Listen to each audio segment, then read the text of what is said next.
Dr. Bryan Ardis, thank you so much for coming back on the show today. I think this is probably your third time on the show. The last time we had you on, there was this one clip that I posted, and I thought maybe it'd get, a couple 100,000 views, and it started getting, 400 and half a million, and everybody was resharing it on X. I think it got, several million views across platforms because people want to know the truth. They want to know the real truth, the stuff that big pharma, the medical industry will never tell you. And even most holistic or naturopath doctors will also never tell you. So I appreciate what you're doing. And I for sure appreciate you coming back on the show today.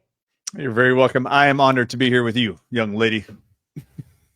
Well, before we get into some of the things that we maybe have dabbled in a few times in the previous episodes, if you don't mind sharing a little bit about your book, all on COVID-19. You just told me right before we pressed record that you wrote an Audible book, an audio book in Audible. It's on Amazon. It's on different platforms. Talk about your book for those that maybe haven't read it. Maybe they haven't heard about the work that you're doing. If they haven't, they definitely have their heads in the sands. But talk a little bit about yourself, what you're doing, your book, and why you wrote it. Yeah, thank you very much. So there's a book on Amazon I actually wrote a book last year. I released it in August. Amazon is a place we put it on, and we designated it to be in several categories on Amazon Books, which included books on vaccines, medical textbooks, natural healing. And I have been number 1 through number 5 in all those categories since we released that book in August. And then I released an Audible version. I actually read every word, took like 2 weeks in a studio down in Dallas to record it, released it 2 weeks ago through Audible and Amazon. And to this day, after 2 weeks, it is still number 1 best-selling Audible book on the entire global Amazon.com website. So it's very exciting, and I'm glad the truth is getting out there. And there's so many things that I put together in that book to outline how the COVID-19 pandemic was orchestrated. The book is entitled Moving Beyond COVID-19 Lies, Restoring Health and Hope for Humanity. And the COVID-19 Lies book, if you just type that in on Amazon, you'll find it. You can also get the book and our products. I recommend some of them throughout the book, not all of them. There's just some things I already carried that I formulated to help people with specific issues related to COVID and long haulers COVID. But you can buy my book also at the Dr. Ardis Show and get those products there. But it's also now in a digital Kindle version where you can actually click the research study, the table that's in the book, and it will pull it right up live on the internet. You can actually go into the study, go research more if you'd like.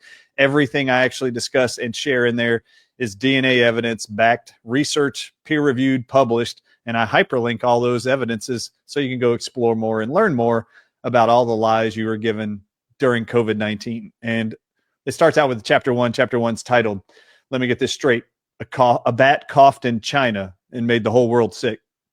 But that's what they want you to believe. And you have to let go of all logic in order to even believe that narrative. So I dive into what they really did, what the elites or whoever it was that decided to orchestrate this. You'll see all the players in the book. And then what the antidotes are for all of those, because what they called the spike proteins of COVID was a diversion, a tactic to get you to hear a phrase, spike protein, you've never heard in your entire life, seems mysterious, complex, something we've never seen before.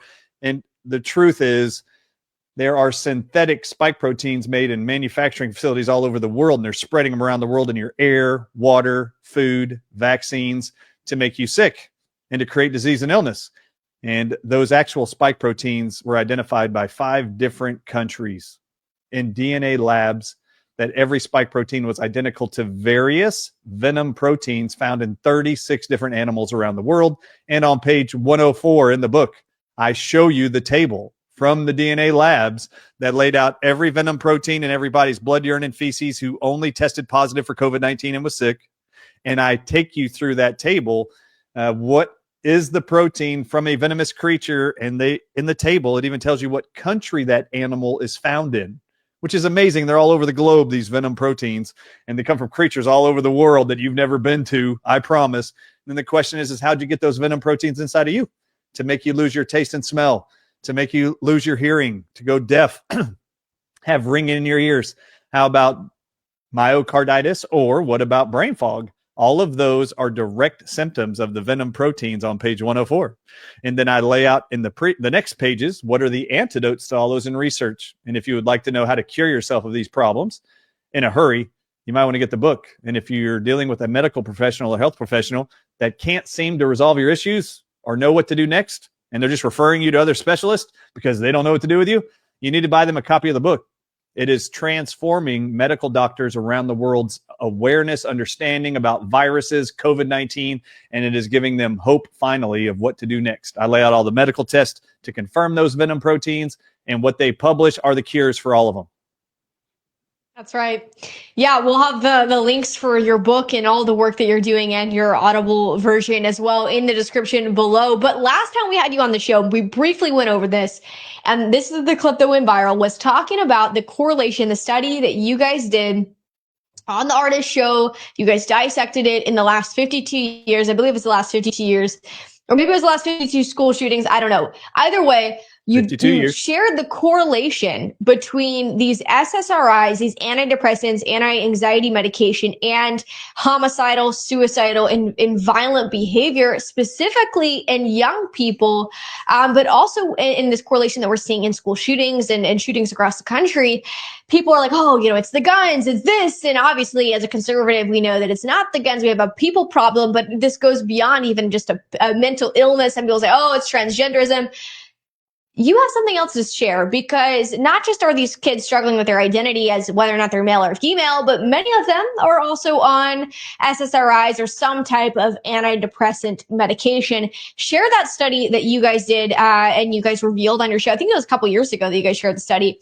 Talk about that, the correlation that we're seeing between SSRIs and violent, homicidal, and suicidal behavior among young people and people in general today.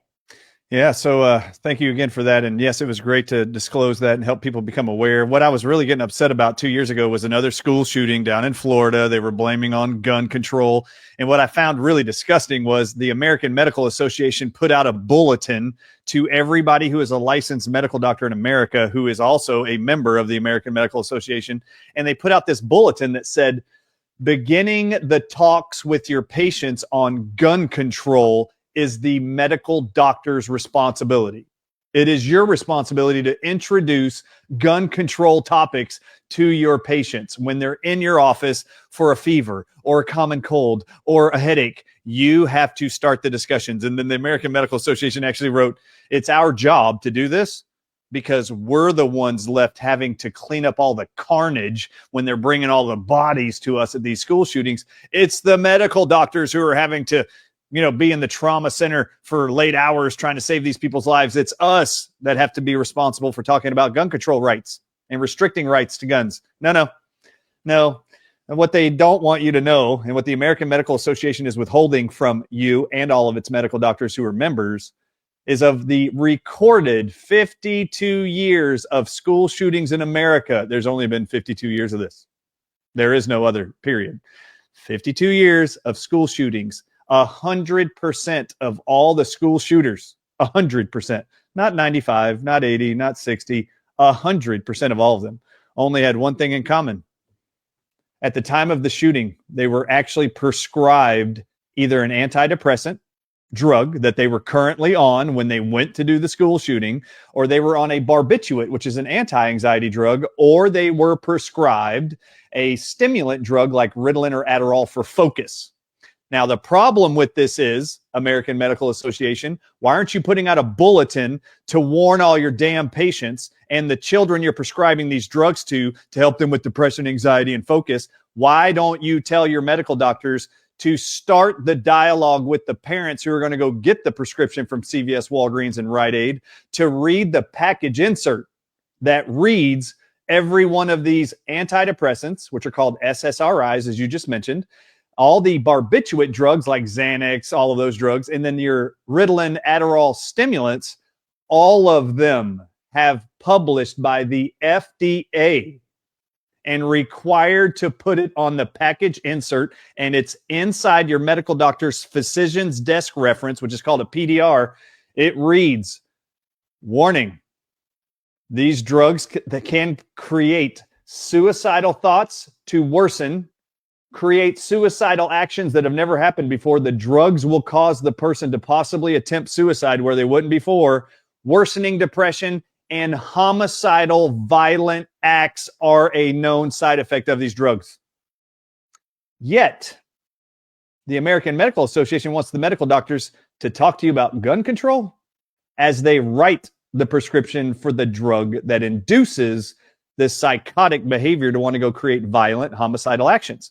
Now, if you're looking at this podcast and you're like, I don't believe that, I'm going to write a comment in on these posts that I don't agree with this. I don't trust Dr. Ardis. He's just a chiropractor. Oh, yeah? Why don't you go trust the psychiatrist, Dr. Peter Breggin, University of Harvard trained.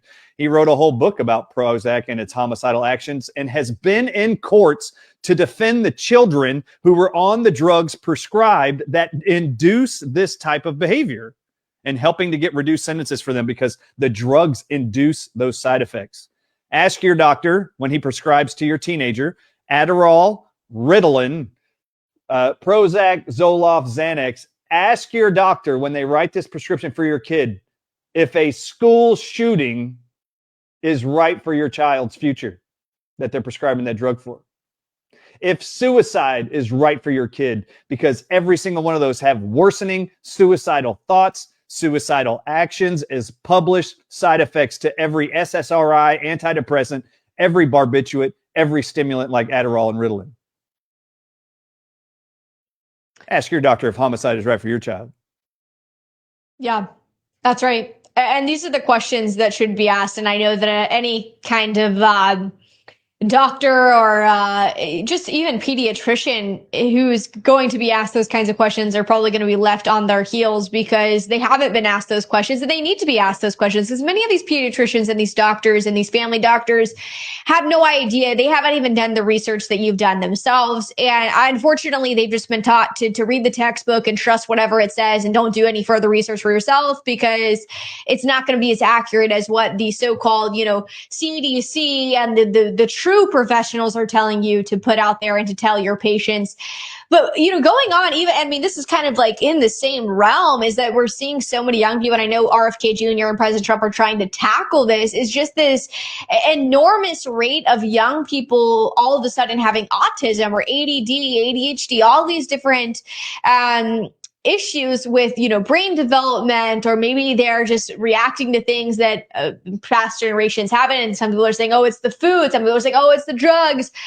First going on to autism, then we can get into ADD, ADHD. But what is your response to that? How are you seeing, President Trump and RFK Jr. and the MAHA movement kind of react to this? If you were in charge, what would you be doing? What would you tell a parent that's kind of concerned their kid's been diagnosed with autism? And I will say too, I know so many young people, they're like, oh, my kid has autism. And I'm like, there's no way that kid has autism. Like, there's no way that he is so smart. He or she is so smart. You would never notice. You would never think, oh, this person has autism. So I'm curious, like this hyper, are we just over diagnosing children? When it is true, when it is real, like what is the causing it? What has been your response to that? How old are you, Hannah? I am 17. 17 years old. All right. So I am 48 years old. I just want in perspective and context of this discussion, I want everybody at home to think about their entire life. All of you who are my age, older, in your 30s, 40s, I just want you to remember the days when you were in school or you were in church or you were in your Sunday school classes with kids your age. How many kids do you remember? I don't care who you are. I want you to remember how many kids in your homeschool co-op, how many kids in your public school, how many kids in your church Sunday school classes had to be designated with whole classrooms filled with neurologically damaged children? How many of you remember seeing 90% of all children or 80% of all children now walking around with asthma inhalers and EpiPens when they're going to have an allergy reaction or an asthma attack? Asthma has never been a bigger problem among all children and adolescents than it is right now. Autism. Anybody older than me, I want you to picture one kid that was autistic in your school growing up. Do you remember any? No, you don't. You don't remember any. You don't remember any classes with specialized teachers with special ed classes, except for maybe a few kids with Down syndrome in your school. Maybe there was one. And there was one teacher designated to assist that kid. There was never in my lifetime growing up in public school where I saw a class, much less one or two kids who had autistic traits at all. One of the greatest lies in medicine currently, you've heard your entire life, Hannah, at 17 years, is this great lie by Big Pharma, and they make sure you hear this over and over and over. Autism, they will tell you, has been around for millennia. The only reason why you're seeing skyrocketing rates of more diagnosis of autism, this is the lie, is that we have better ways of diagnosing autism now than we did before. And this is my common sense logic, Hannah. Oh yeah, if that's true, that the rates of autism have always been the same, we have just been able to diagnose it better to now where it's 1 in 31 kids in America are now autistic. Really? You believe that's the normal rate forever? Good. Here we go. You ready, Hannah? I want anyone in your audience who's going to comment to this statement, go ahead, prove it to Hannah and to me. I want you to find the exact same number and rate of autistic adults of all people in America who are in their 90s, in their 80s, in their 70s, in their 60s, and when you can never find the same rate of autistic adults being diagnosed right now in those age groups. It is a flat out lie by Big Pharma that autism is not caused by vaccines. We're just learning now how to diagnose it better. Oh, really? Really? Show me the same rate of autism among 90-year-olds in assisted living homes around the world. Show me. And no one I ever talk to can ever find anybody in their 90s, 80s, and 70s who have autism. When I go, it's either glyphosate in our soil, herbicides and pesticides, chemicals that we're being poisoned with, causing neurological damage, leading to these skyrocketing rates of autism, or the combination of these poisons with the just onslaught of 70-plus vaccines every kid in America gets before the age of 18. When I was born in 1976, Hannah, till 1986, by the time I was 10, I only had a total of 8 shots. Do you know how many shots a kid gets now if you're born after 1986 before the age of 10? I mean, I would assume at least 50, maybe. Yep, you're up to 50 shots by then. Really. And any parent out there who goes like this, or any adult that goes, you know what, autism is not caused by vaccines. I want you, any of you out there, to go like this, like I do. Hey, I have a question for you. You just said that vaccines, there's no way they cause autism. Can you name 3 ingredients in any childhood vaccine? It's amazing to me that the most ignorant humans on earth will claim to be experts in a field they know nothing about. You might as well just keep your damn mouth shut. You don't know anything. Be quiet, because you don't know anything about what you're saying. You're just repeating what the media wants you to say. They want you to defend Big Pharma by saying in unison, vaccines didn't do this to my kids. Okay.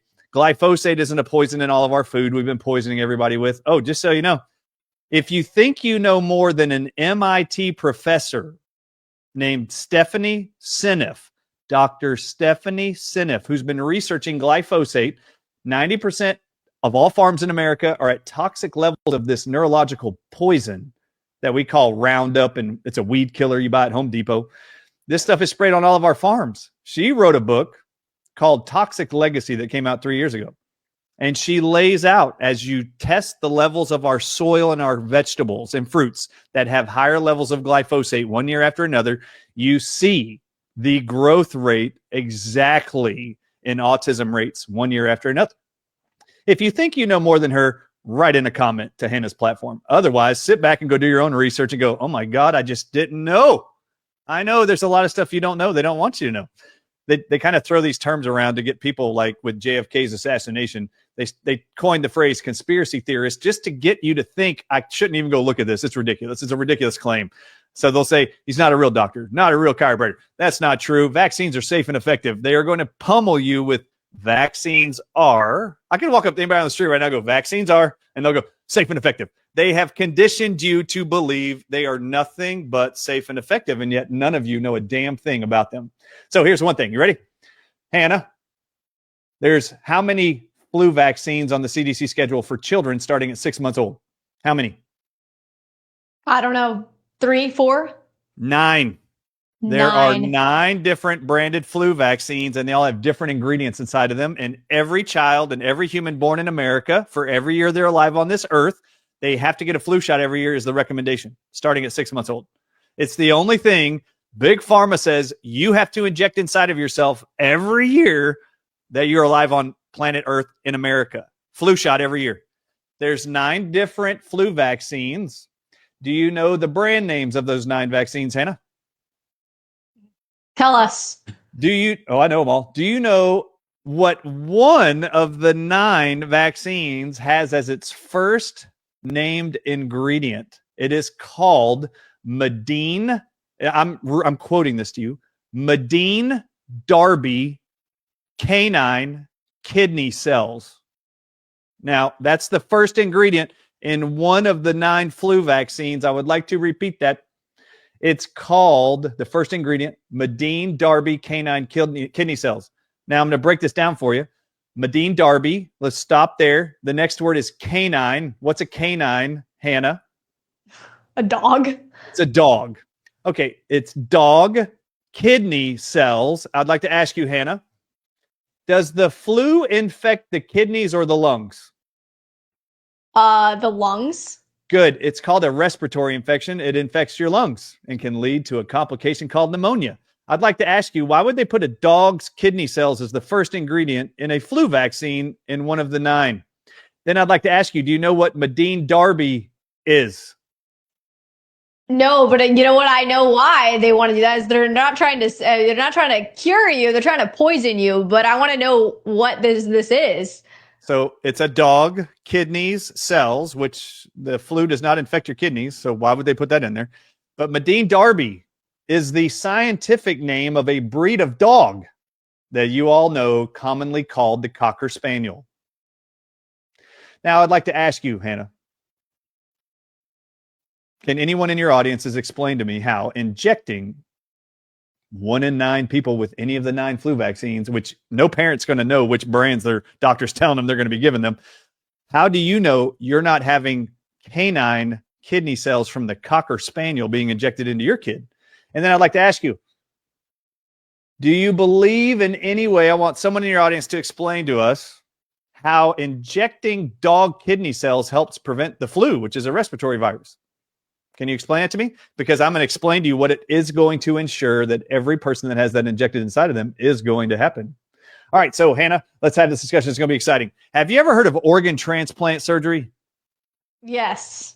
You know, someone's heart's bad, so they'll take a heart from another person, put it in that person. They take a kidney from another person, put it in you.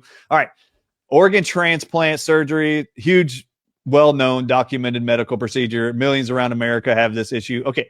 From the moment they put someone else's organ inside of you, do you know what drugs you have to live on for the rest of your life to stop your immune system from killing the organ that is not yours? And the body knows it's not your DNA in that organ, and the body will send antibodies to kill the organ because it's not your DNA. So what they put you on are a combination of 6 to 10 drugs for the rest of the person's life, which are called immune rejection drugs. They are shutting off your immune system so it doesn't kill the organ that isn't yours, because the immune system's very smart. It knows what's self and what is not self. Do you know what happens when you put anybody or any animal's DNA inside your bloodstream? It creates an autoimmune disease and reaction. And man, do we see autoimmune diseases. There's over 200 of them now in America. The actual number doubled from 110 to over 200 now in the last 4 years since the COVID shots came out. So they use these animal tissues to inject inside of you. And for many of you, it will trigger an autoimmune disease that you will be treated for with steroids, anti-rejection drugs for the rest of your life. And they're going to tell you, this had nothing to do with us injecting you with Cocker Spaniel canine kidney cells. Your medical doctors don't even know what's in there, by the way. These are the things you don't know. And anybody out there who says you know more, you're just ignorant. You haven't read. Go read the cdc.gov. It's called Vaccine Excipient Summary Appendix B. And look at the 9 flu vaccines. And then I'd like to ask you, Hannah, is the flu a virus or a bacteria? I mean, I guess it would be a bacteria, but also a virus. I don't know. I mean, they call it a virus. They say it's the influenza virus season, right? This is the viral season of the flu. Flu is a virus. Now, what's interesting is 7 of the 9 flu vaccines have 2 antibiotics inside of them that only treat bacterial infections. And They're giving you a vaccine for the flu, which is a virus, to help prevent the viral infection. Why do they have neomycin and kanamycin, which are two antibacterial drugs, antibiotics? Why are they in antiviral vaccines? And I need to explain to your audiences what you don't know because you don't read the research. Anybody wants to comment on my flu vaccine narrative here into Hannah's incredible show? You're an incredible host, incredible show. Neomycin and kanamycin, all of you go look it up. Go to pubmed.gov. That's where all the published medical literature on the earth is. Go look, pubmed.gov, and type in neomycin and kanamycin, which are in 7 of the 9 flu vaccines that you didn't even know there was 9 different ones every single year. Kanamycin and neomycin within 24 hours of being injected into mammals, including humans. I show the research studies everywhere. Neomycin and kanamycin is published within 48 hours. When it gets inside the bloodstream of a person after getting a vaccine, it goes into the inner ear canal and it paralyzes their nerves that hear, and it triggers tinnitus that leads to lifelong deafness. Ask your doctor if neomycin and kanamycin poisoning to lead to lifelong permanent hearing loss is right for you. And all of you seniors out there watching this, remember when you turned 60 years old, your medical doctor told you you have to get a flu shot every single year. And guess what's happened to the majority of all seniors, Hannah? From the time they're older than 60, what happens to their hearing? The majority of all of you have deafening tinnitus. You then go deaf. You then have to wear hearing aids, or now you're going to be sold cochlear implants, which cost tens of thousands of dollars. And the medical profession has created an incredible stream of revenue by selling you hearing aids, cochlear implants, and surgeries, never telling you that they injected you with the exact thing they knew would cause it. Do you want to know why they want people in there sleuthing, trying to convince people to not watch the entire show or trust what we're saying here, Hannah? Big Pharma, it's a threat to them and their business model. That's right. That's exactly right. You know, it's interesting, even going back to the correlation between these drugs, these antidepressants, these anxiety medications that they're putting young people on, and then obviously the suicidal, homicidal, and very violent behavior. Most of the comments that were on these videos and the little clips, they'd say, well, correlation doesn't mean, causation. Just because it doesn't mean that it's causing it. And that was like the main premise of their argument, is that, just because there's a correlation, but it's not just that there's a correlation. Like, these are known facts. Like, it's not just, this, it's like, maybe this is the end result. But it's like, we know that this is going to be the end result. So I'm curious your response to that. Like, when you see, because you get these comments all the time. It's not just my show; it's any show that you get on, because you're threatening Big Pharma's extremely large check. They're making a lot of money off of your sickness and your continuous disease. And you mentioned the hearing aid, and I thought it's really interesting about the flu shot, because I have so many elderly people in my life, and I'm like, you're going to be listening to this show. You're going to be forced to listen to the show with Dr. Bryan Ardis, because all of them are convinced they got to get the flu shot every single year. And we already know, it's not beneficial. It doesn't work. But to know that one of the main things, obviously you mentioned the antibacterial, the solution, the drug in many of the 9 vaccines for flu, it causes hearing loss. And every single person I know starts getting this flu shot, like you mentioned, and they start losing their hearing, or they have major hearing problems. Very interesting. But what is your response to the people that say, just because you see a correlation doesn't mean it's causing this result that you're saying? Oh, this is awesome. Okay, so one of the greatest things our government did when JFK Jr. was assassinated, murdered, they came out with this conspiracy theory tag. We're just going to call anybody who questions the narrative we're giving you that there was a one-man gunman in a book depository. If anybody says there was other people, we're just going to call those people conspiracy theorists. Okay? And that's where this whole thing came from. It's just to dismiss anything anybody's going to say that they have evidence of anything else. No, we know this quiets the crowd and the questioning, and people just stop looking. Most of them, they're like, okay, it's a conspiracy, we're not going to look. Okay, great.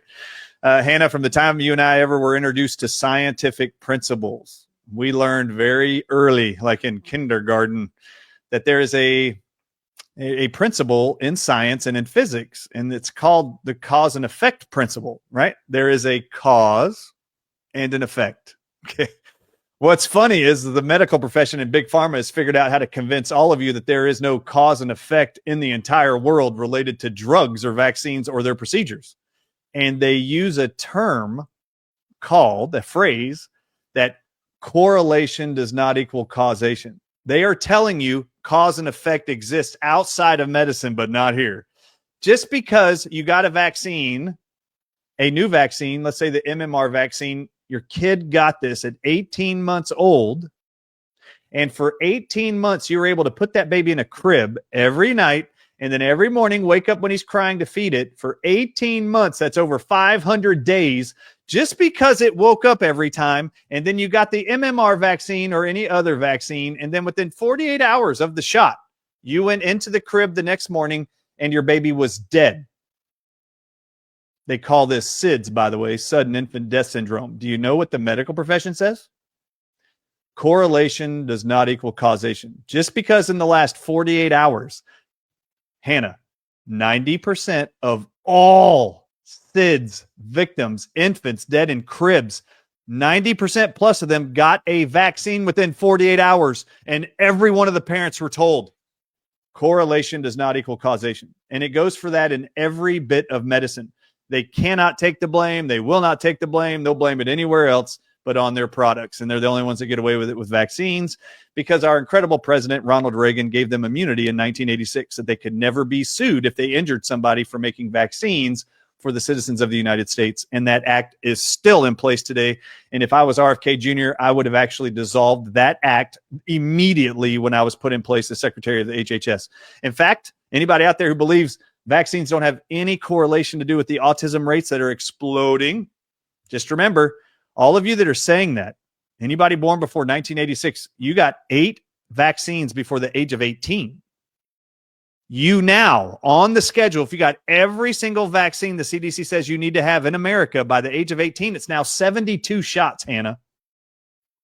Over that period, you have seen explosive rates of autism in infants and newborns and young babies and adolescents, and you're just going to dismiss all that? You are injecting chemicals that no parent, no medical doctor is researching and looking what they're injecting into these kids. You have no idea they still inject formaldehyde, aluminum, mercury, dog kidney cells. Did you know that there are shots right now, like the hepatitis B vaccine? The hepatitis B vaccine on day 1, do you know what the first ingredient is in it? There's only one. Do you know what the first ingredient's in there in this one shot? It's called MRC-5. Do you know what that is? All of you at home, when I say this, you're going to go, what? Type in MRC-5 in Google and go to the Wikipedia page and read the first paragraph of what MRC-5 is. Did you know there was a baby boy that was aborted, murdered out of a woman's womb in the 1960s, and it is the lung tissue of that aborted baby is in the injection called hepatitis B on day 1. And my next question for you is this. Hepatitis B is a liver infection. Why are you injecting an abortal fetal tissue, the lung cells of that baby boy? Why are you injecting that into a human to prevent a liver infection? Unless you have some other nefarious reason you're doing that. So go look it up. What ignorance, this is my statement for all of you. Ignorance is not always bliss, as you've been told. And you all learned this during COVID. When they locked down the whole world and lied to you 24/7, you had no idea what the government and Big Pharma had been working on for over 20 years to steal all of your rights from you. Hannah, have you thought about this? Since 1776, our Constitution, with that American flag behind you, set the stage for freedoms for all of us in America that were supposedly inalienable rights given to us by God to do whatever vocation we wanted, whatever religion we wanted, whatever travel place we wanted to live, family, whatever. We had all these freedoms given to us by God. Never in America's history were all of those inalienable rights stolen from you until 2020. And our government said you couldn't have any of those rights back until you proved to us with evidence of a vaccine card that you consumed Big Pharma's product called COVID-19 vaccines. Big Pharma stole all of our American rights, and not a single politician has brought that up. I cannot believe no one is talking about the elephant in the country and in the world in lockstep, Big Pharma got all governments around the world to shut down, lock down, mandate all of their citizens to behave a certain way, wear certain articles of clothing, and you cannot have your rights restored unless you prove to us you consumed Big Pharma's drug product. Okay, Hannah, do you think Starbucks could have gotten away with that? Do you think Starbucks could have forced the whole country to be locked down unless you prove to us you're drinking our coffee every morning? No, there's only one industry in the world that controls our federal government and its politicians. It is Big Pharma. And they were able to blackmail them, pay them off to steal all of your rights that God gave you, our founding fathers said. And none of these politicians have been brave enough to bring it up. I think it's time you address the elephant in the room. I have more faith in God's pharmacy, just as the founding fathers had more rights in God's inalienable human rights he gave us. I have more rights in God's pharmacy than you do. I have more faith in God's science than you do. You at home, if you're looking at this thing and going, you know what, I'm just going to trust Big Pharma and science and man to figure it out better. Just so you know, God's immune system he gave you is perfect. Man has had to convince you that your immune system is inapt. It's inadequate. It can't handle viruses and bacteria. You need our man-made vaccines every year in order to go to work, hug your family. Kids are going to be super spreaders, grandma and grandpa, if you don't get the COVID-19 vaccines. These are the lies told to you by men who want to profit off of your misery. You know, it's interesting. You brought up, Christians and just understanding that we were given, by God, these inalienable rights. You've got the Declaration of Independence right behind me. Not a lot of our politicians, even understand that Declaration of Independence and our Constitution are two different documents, signed and put into place at different times. Not very many of our politicians understand that we are a republic. We're not a democracy. They don't understand what's in these vaccines. They probably haven't listened to any of your speeches. They need to, interview you. They need to bring you down to Washington, D.C. and testify about what's happening, about what Ronald Reagan, not very many people, everybody's like, oh, Ronald Reagan was this awesome president. He did a great job over governor of California. But the reality is, he made some good statements. He did some good things, but the vaccine injury, I believe it's the Vaccine Injury Compensation Act, correct me if I'm wrong. You're exactly right. Passed, remind me that it was 1986. In 1986, yes. And you've also got vaccine court. Nobody knows that literally, like, when you get a vaccine, you literally pay a tax to go to vaccine court, where people are going to be fighting, using that money to fight back against someone that was injured by the same vaccine, something similar. It's crazy. It's wild. Not very many people know this. Not very many people know that Ronald Reagan signed that act into law in 1986. But I think, even going back to what you said, we've got to get RFK Jr. to get this stuff done. Like it's good to talk about this stuff, but we want to see really these things being put in place, because we can talk about this. We can sign executive order. But if Congress doesn't get their butts in gear, if these Republican politicians don't start talking about it, it's just going to be the same. It's going to continue to get worse. We get a Democrat in office, it's going to get worse. But you mentioned yes, Christians especially, and I think this is interesting, is that I know more unbelieving individuals, people who don't believe in God, they don't go to church, that recognize the corruption of the vaccine, that recognize what was going on in 2020, than evangelical Christians that were like, oh, we're being told to take the vaccine. I need to take the vaccine. I need to inject myself. Like, this is loving. This is compassionate. This is Christ-like to take it. Wear a mask. Stay 6 feet apart.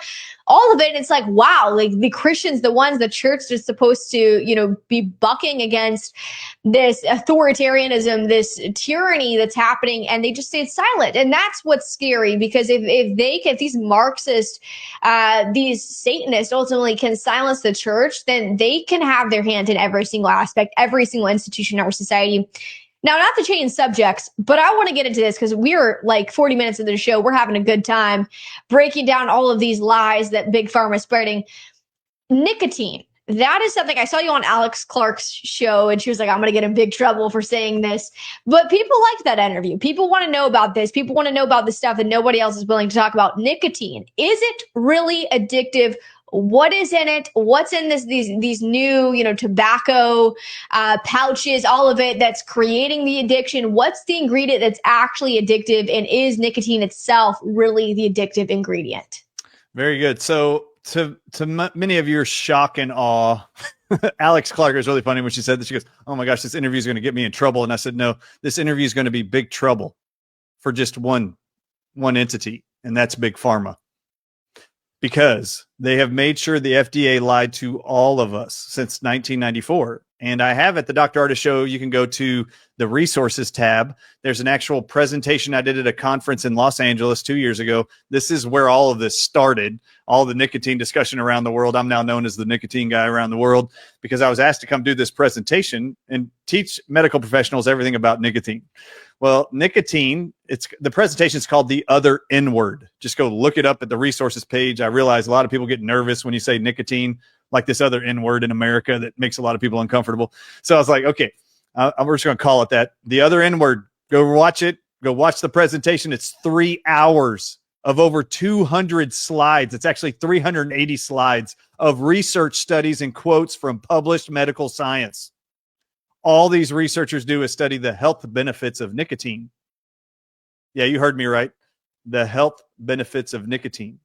So this is what the lie has been since 1994. The FDA came out and lied to the whole world and said nicotine is what makes tobacco products addictive.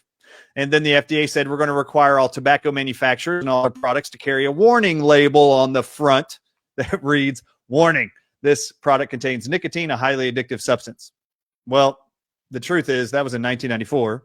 When they published that, Hannah, over 51% of American adults were smoking cigarettes in 1994. By the year 2020, just 16 years later, as they pummeled the airways with tobacco is bad for you, nicotine is addictive, blah, blah, blah. Every single day you see it on billboards, you see it in commercials, radio ads. Between 1994 and 2020, the amount of Americans using tobacco products dropped from 51% to 11%. Did the propaganda work? You better believe it. Now, is it a big negative that less than 80% of all people in America are smoking? No. Using tobacco products? No. What I didn't know and what you need to know at home about nicotine is this. Don't trust me? Trust Harvard. It's a well-established, credible, supposedly institution, the University of Harvard. Harvard University published in 2016 a study titled "Pyrazines in Tobacco Products is Responsible for Its Addictive Nature." Not nicotine. Pyrazines, for all of you out there wondering, well, what makes tobacco products so addictive? It is not nicotine. And Harvard figured this out in 2016 and published it, that there are 15 man-made chemicals that the FDA has approved and allowed for tobacco giants to add to tobacco products, cigarettes and snuff in America and worldwide since 1970. And they only put them in there to make the products more addictive. Now, if you think you know more than Harvard does about this topic, that's exciting, because what they wrote in the research paper was they had to go through 7 million pages of documents from the FDA that they have gathered from the tobacco industry over the last 50 years. Now, if you've read through all those research and development papers and how they manufacture their products, and you think you know more than Harvard does, congratulations. I'd love to sit down with you. That's amazing. What do you know? I'd like to know what you know. All right. So nicotine, what they published was there's 15 different man-made chemicals called pyrazines, Pyrazines, that is responsible for the majority of the addictive quality of all tobacco products. But in that research study, Hannah, what I couldn't believe, I was even more blown away by this, they also include another table and a list that the FDA provided of all of the approved chemicals that could be added to tobacco products. The list includes, and I'm not joking, the FDA on their website right now has a list of 599 chemicals they allowed tobacco giants to add to their products that you consume. And if I asked you at home if you could name any of those 599 man-made chemicals, I know you can't. I can't either. But if you've never seen the list and you've never done the research, how can you be sure the one nutrient found in the tobacco plant called nicotine is responsible for all of its horrific actions when they're allowed to add addictive pyrazines, 15 different chemicals made by man, added to tobacco, and then another 599 chemicals? You don't even know what they are. How do you know what they do? How do you know that's not what causes the cancer side effect of tobacco use? This is what I need you all to know. This is what shocked Alex. I've never been asked this before, but Alex Clark looked at me and said, she goes, Dr. Ardis, would you actually ever recommend a nicotine patch for children? And my response was, heck yeah, I would. I already do. And it's really funny because they're like, oh no, this is when I'm going to get in trouble, is what she said. Oh no, this is when I'm going to get in trouble. I was like, oh no, this is going to be big trouble for Big Pharma, not you. Because anyone out there watching this show who's thinking, I would never give nicotine to a kid, that's addictive. I just need to make you aware of something you didn't know. You actually are giving your kid this addictive nicotine. You think it's so addictive. You're giving it to him every single week. You just didn't know you were doing it. Every time you've ever given your kid a French fry, a potato chip of any kind, mashed potatoes, it doesn't matter, any white potato product. Did you know white potatoes are the 4th highest containing nicotine plant on earth? Did you know the 3rd highest containing nicotine plant on earth is tomatoes? Now, any of you take your kids to Chick-fil-A or McDonald's? You're giving them French fries made of white potatoes and ketchup, and they're taking 2 doses of nicotine every time you give them that. Don't tell me you wouldn't give your kids nicotine. You already do. And don't tell me that you actually are worried about giving your kids an addictive substance. Do you give your kids Pop-Tarts? Did you know sugar is a proven more addictive substance than heroin, cocaine, and nicotine? Do you take your kid to Haagen-Dazs ice cream? Do you take them to the fair and give them funnel cakes? Do you give them soda? Do you give them Gatorade, which has 30 plus grams of sugar in every bottle? Do you let them eat sugar? Do you take them trick-or-treating on Halloween? Then don't say you would never give your kid an addictive substance because you're worried about nicotine. Nicotine is not the addictive substance in tobacco. You've been lied to. In fact, nicotine is not that addictive whatsoever. In fact, I've never had an experience of thinking about nicotine or having withdrawals from nicotine. And I wear a 3.5 milligram nicotine patch every single day for 3.5 years, and I will for the rest of my life, because in my book, Moving Beyond COVID-19 Lies, chapter 13 is titled Just in the Nicotine of Time. Nicotine and tobacco users during COVID are the only people who were immune to COVID-19 because of the nicotine protective nature against venom/viruses. It was the ultimate vaccine for COVID, but they didn't want you to know that. They all wanted you to succumb to their vaccine agenda, which is why Anthony Fauci and our mainstream media had to lie to you the last 3 years and tell you that smokers were the highest risk for getting COVID. Well, this is not just about COVID, the nicotine lie being the addictive product in tobacco products, why they keep scaring you away from tobacco and nicotine products. Tobacco, the plant that God designed, by the way, has been used for 5,000 years, Hannah, as a medicinal plant for all kinds of conditions. Now, a plant cannot be patented by Big Pharma. And what most of you don't know is most of the drugs you get at CVS and Walgreens are actually synthetic compounds that were found in plants. For example, Valium, the drug you take to sleep that is prescribed by your medical doctor. Did you know they found the compound that's in that drug in a plant called the valerian root, the root of the valerian plant? Well, you could buy a valerian supplement and sleep all night and relax all day. No, they want you getting a prescription drug, synthetic version of that plant. Aspirin, Bayer aspirin that everybody knows for pain and headaches, salicylic acid, that's actually found inside of plants. They just figured out how to synthetically make it and patent it and sell it to you. But there's tons of plants that have this compound in it. The blood thinner Coumadin, that drug is actually named after a component found in cinnamon. In cinnamon is a blood thinning component nutrient called coumarin, Coumarin. The drug companies isolated that molecule, called it, changed the R to a D, which is the drug you all know as a blood thinner that most senior citizens in America are taking every single morning, called Coumadin. This is how Big Pharma works. Now, just so you all know, nicotine, they had to convince you that this plant nutrient is a drug. That's what the FDA calls it. It is not a drug. It's a nutrient. You can find vitamin C in oranges. You can find vitamin C in grapefruits. You can find vitamin C in lemon and lime. You can also find nicotine in a whole bunch of plants. Eggplants, bell peppers, cauliflower, celery, white potatoes, they all have nicotine. And you all eat them. And none of you have broken out in a night sweat because you're withdrawing from your nicotine-laced vegetable. And none of you have asked your employer for a tomato break or a cauliflower break because you're so addicted to the nicotine in your vegetables. It's because it's not addictive. They made it addictive, and then they wanted you to turn your back on it. Why? Nicotine is published for the last 30 years, since 1994. This is what I show in my book, Hannah. This is why nicotine is such a big topic. Nicotine is known to prevent, can reverse, and even cure people of Parkinson's disease alone. Nicotine, not even the tobacco plant, just take the nicotine out of it and give it to these people. It also is a published reversal curative agent for Alzheimer's, MS, ulcerative colitis, all arthritises. If you live with pain, you should be on nicotine. Nicotine has 4 times more anti-inflammatory benefit than aspirin and steroids, but they don't want you to know that because it comes from a plant. Nicotine is also published to reverse myocarditis in less than 3 days, which kills half the people diagnosed with it in 5 years. 3 days, Hannah. 3.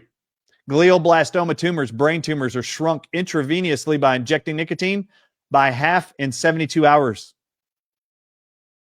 But that is never what your oncologist is going to tell you. They're going to tell you need chemo, radiation, and cut it out, when in fact nicotine will shrink it by half in 72 hours. That means in 6 days you can dissolve the whole thing.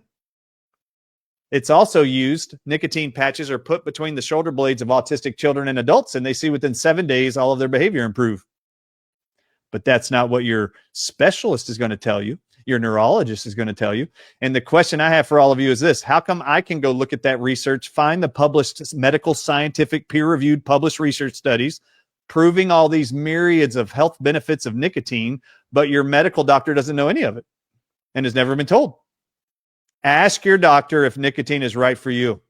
If you suffer with Parkinson's, MS, Alzheimer's, any arthritis on earth, ulcerative colitis, hypothyroidism, by the way, is reversed with nicotine. They don't want you knowing that. Why? Because they want to prescribe Synthroid and levothyroxine to you.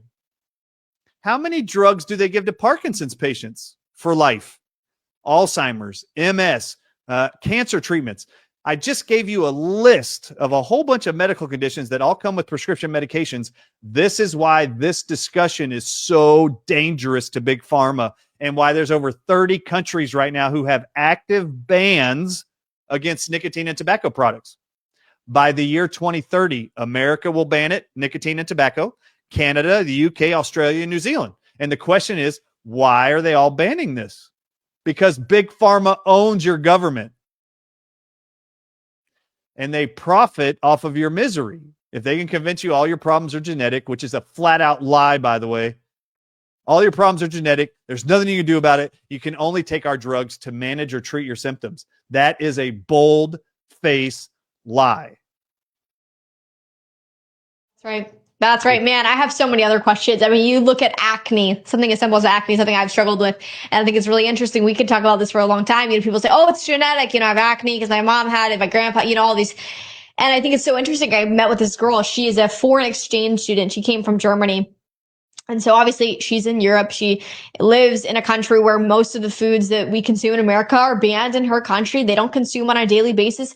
She never had acne in her life, never struggled with bad skin, comes to America, starts eating the food here. Her skin is like covered in cystic acne. And she's like, I don't know what to do.